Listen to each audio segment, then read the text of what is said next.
الحمد للہ رب العالمین والصلاة والسلام علی الانبیاء والمرسلین اعوذ باللہ من الشیطان الرجیم بسم اللہ الرحمن الرحیم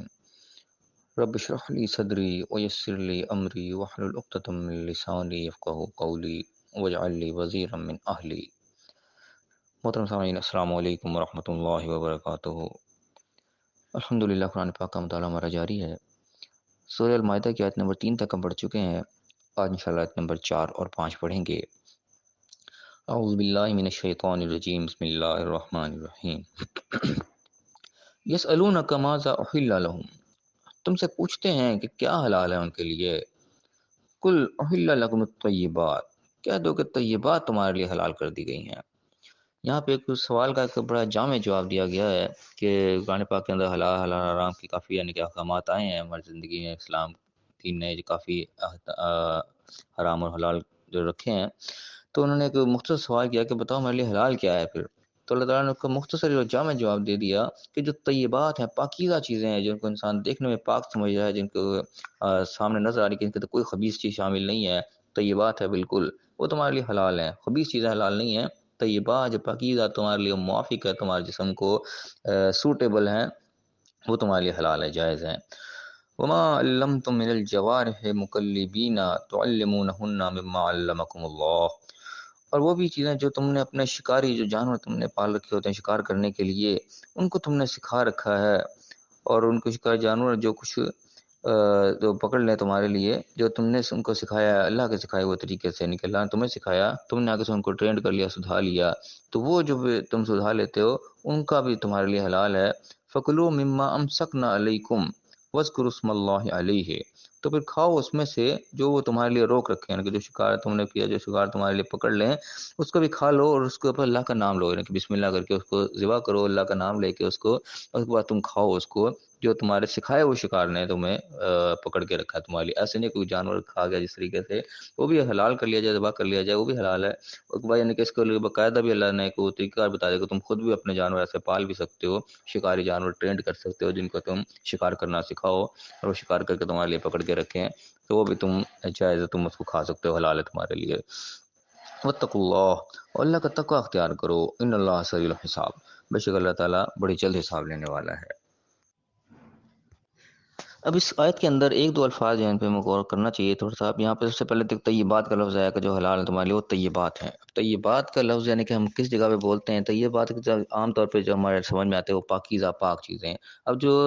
چیزیں ظاہری طور پر پاک ہیں وہ بھی اس میں آئیں گی کہ ظاہری طور پہ ان کے اندر کوئی گندگی، کوئی ایسی غلاظت شامل نہ ہو، بظاہر جو نظر آ رہی آنکھوں سے جو چیزیں وہ گندی نظر آئیں گی وہ طیب نہیں ہوں گی، ظاہری طور پہ وہ چیز پاک ہونی چاہیے۔ اور دوسری وہ اس طرح کی بھی ہو کہ آپ ہمارے جسم کے لیے بھی وہ موافق ہو پائے، تو ظاہری چیزیں تو پاک ہوں گی، ظاہر کوئی گند مٹی دھول نہیں، اس پر کوئی غلاظت نہیں لگی ہوئی ہوگی، لیکن ہمارے جسم کے لیے موافق نہیں ہوں گے، ہمارا جسم اس کو قبول نہیں کرے گا، جسم کو نقصان دے دیں گی، وہ چیز بھی طیب نہیں ہوگی۔ طیب یعنی کہ وہ چیز ہوگی جو ظاہری طور پہ پاک ہو، اور اس کا باطن اندرونی طور پہ بھی یعنی کہ وہ پاک ہو، کہ جب ہمارا جسم اس کو قبول کرے، ہمارے لیے وہ نقصان دینا ہو، ہمارے جسم کو موافق آئے، راس آئے، اس چیز کو یعنی کہ طیب کہا جائے گا۔ تو وہ چیزیں تمام جو کہ ظاہری طور پہ پاک ہے، ہمارے جسم کے لیے موافق ہیں، کوئی اس کا سائیڈ افیکٹ ہمارے جسم کو نہیں ہے، وہ طیب ہوگی، وہ اللہ تعالیٰ نے حلال اس کو کہا ہے۔ اور اس کے بعد دوسرا لفظ یہاں پہ ایک جوارح کا لفظ ہے، جوارح کا لفظ یعنی کہ جرح سے نکلا ہے، جیسا زخم کو یعنی کہا جاتا ہے، اور جراح یعنی کہ جو زخم کو ٹھیک کرتا ہے، زخم کا معالج جو ہے اس کو جراح کہا جاتا ہے۔ تو یہاں بھی یعنی کہ جوارح کے جمع کا لفظ سیکھا گیا، یعنی کہ جو زخم لگانے والے، جو زخمی کرنے والے جانور ہوتے ہیں، کھانے والے۔ اگلے مکلبین کا لفظ ہے اگلا، کہ جو کو تم ٹرینڈ کرو، مکلبین یہاں پہ ٹرینڈ کرنے کے حوالے سے آیا ہے، جن کو سکھاتے ہو مکلبین، وہ بھی یعنی کہ کتے کا یعنی کہ لفظ کتے کو کہا جاتا ہے عربی کے اندر۔ تو مکلبین یعنی کہ جو کتوں کو جو سکھایا جاتا ہے اس کو یعنی کہ کلاب کہا جاتا ہے، جو کتوں کو سدھاتا ہے۔ تو یہاں پہ یہ وہ ان کو زخمی کرنے والے جو اس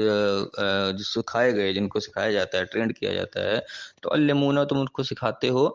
جیسے اللہ نے تمہیں سکھایا ہے۔ یعنی کہ یہ دو لفظ غور کرنے والے ہیں۔ قلب کا لفظ یہاں پہ مکلبین صرف واحد اسی لفظ میں آیا ہے قرآن میں، اور کہیں نہیں آیا ہے جملے کے علاوہ۔ تو قلب یعنی کہ کتے کے لیے لفظ استعمال ہوتا ہے، مکلبین یعنی کہ جو کتوں کو سدھایا جاتا ہے اس کو یعنی کہ یہاں پہ بتایا جا رہا ہے کہ جو جانور جو بھی زخم لگانے والے تم نے سدھا لیے، ان کو تم وہ سکھاتے ہو جو اللہ نے تمہیں سکھایا ہے۔ تو وہ جو تمہارے لیے روک کے رکھتے ہیں وہ بھی تمہارے لیے حلال ہوگا، کیونکہ تم کے اوپر اللہ کا نام لے لو، ان کو ذبح کر لو، یعنی کہ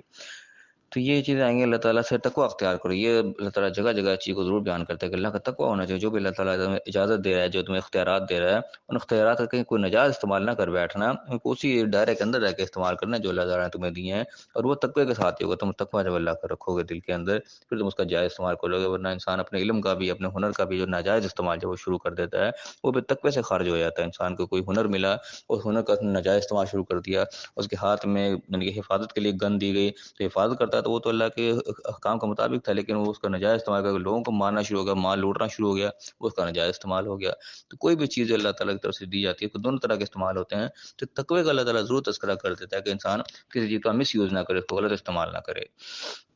اس کا اللہ نے فرمایا کہ الیوم احل لکم الطیبات، پھر دوبارہ اس چیز کو دہرایا گیا کہ آج کے دن سے تمہارے لیے طیبات جو ہیں وہ حلال کر دی گئی، جو پاکیزہ چیزیں ہیں وہ حلال ہیں۔ وطعام الذین اوتوا الکتاب حل لکم وطعامکم حل لہم، اور اہل کتاب کا بھی کھانا جو کہ کتاب دی گئی ہے ان کا کھانا تمہارے لیے حلال ہے اور تمہارا کھانا ان کے لیے حلال ہے۔ اور یہاں پہ یعنی کہ طیبات کی بات آ گئی، طیبات میں یہ چیز آ گئی وہ غیر مسلم ہے وہ طیب ہوگا یا نہیں ہوگا کھانا ان کا بھی، یعنی کہ ظاہری طور پہ بھی پاک ہے اور اندرونی طور پہ جسمانی کے لحاظ سے بھی وہ موافق ہے، اس میں کوئی چیز نہیں ہے، لیکن وہ غیر مسلم ہے، ان کے مسلمان نہیں ہے، وہ یعنی کہ یہودی عیسائی اس کے اندر آ گیا، اہل کتاب کا خاص طور پہ تذکرہ ہوا، تو ان کا حلال ہے کہ نہیں وہ بھی اللہ نے بتا دی کہ وہ حلال ہے کھانا، جو اہل کتاب جو کتاب دی گئی ہے ان کا کھانا تمہارے لیے حلال ہے، تمہارا کھانا ان کے لیے حلال ہے، یہ بھی اللہ تعالیٰ نے یہاں پہ اجازت دے دی، وہ بھی حلال ہو گیا۔ اور اس کے بعد فرمایا کہ والمحصنات من المؤمنات والمحصنات من الذین اوتوا الکتاب من قبلکم، اور یہ پاک دامن عورتیں جو ہیں جو مومنات میں سے ہیں وہ بھی ہیں اور جو اہل کتاب کی بھی ہیں وہ بھی تمہارے لیے حلال ہے، تم بھی یعنی کہ ان سے نکاح بھی کیا جا سکتا ہے۔ یہاں پہ محسنات کا تذکرہ آ گیا جو کہ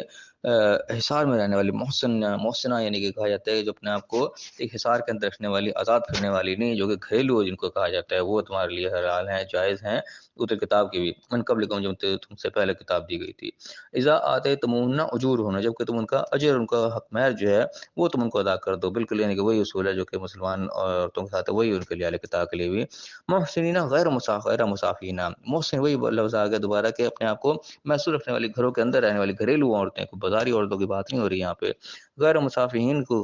یہ قسم کی بدکاری کرنے والے نہیں، ولا متخذی اخدان، کوئی یاری دوستیاں کرنے والے نہیں، وہ اللہ تعالیٰ نے اجازت نہیں دی، وہ یاری کہ ان کے مسلمانوں میں بھی اس چیز کی اجازت نہیں، اہل کتابیں بھی نہیں ہیں، اہل کتابیں بھی آپ کرو گے تو یہ چیز دیکھو کہ کوئی گھر بسانے والی ہوں، خالی دوستیاں رکھنے والی نہ ہوں۔ اور میں ومن یکفر بالایمان فقد حبط عملہ،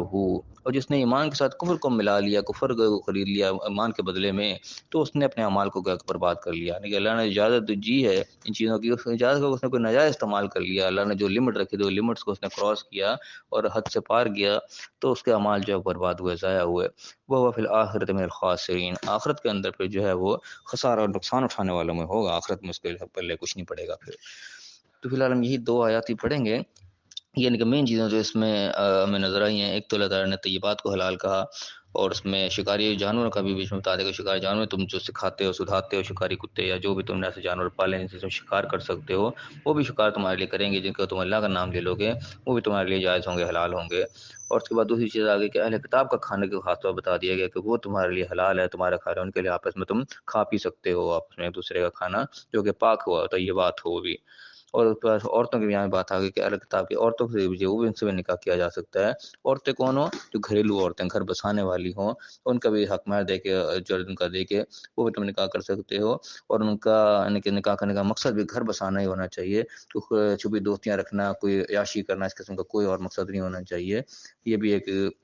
اجازت کے طور پہ یہ چیز دے دی کہ دنیائی معاملاتوں کی ضرورت پیش آئے گی تو اللہ کی طرف سے یہ بھی اجازت ہے، اس میں کوئی ممانعت اللہ تعالیٰ نے نہیں رکھی۔ اور فرمایا کہ جس نے پھر ایمان کے ساتھ کفر کو تبدیل کیا، کو ایمان و کفر کا آپس میں خلط ملط کرنے کی کوشش کی، جو اللہ نے لمٹ دی یا جو اختیارات دی اس کو کوئی نجائز استعمال کرنے کی کوشش کی، تو اس کے پھر اعمال پھر برباد ہیں، وہ یہ سن لے، آخرت میں پھر اس کے پلے کچھ نہیں پڑے گا، وہ نقصان ہی اٹھائے گا صرف۔ تو اللہ تعالیٰ ہمیں صحیح سمجھنے کے، صحیح عمل کرنے کی توفیق دے، جو بھی اللہ تعالیٰ نے ہمیں اجازتیں دی ہیں، جو اختیارات میں دی ہیں، ہمیں ان کا مثبت و جائز صحیح استعمال کرنے کی توفیق عطا فرمائے، ناجائز و غلط استعمال سے اللہ ہمیں محفوظ فرمائے، اور دنیا اور آخرت دونوں جگہ کامیاب فرمائے، آمین۔ وآخر دعوانا ان الحمد للہ رب العالمین۔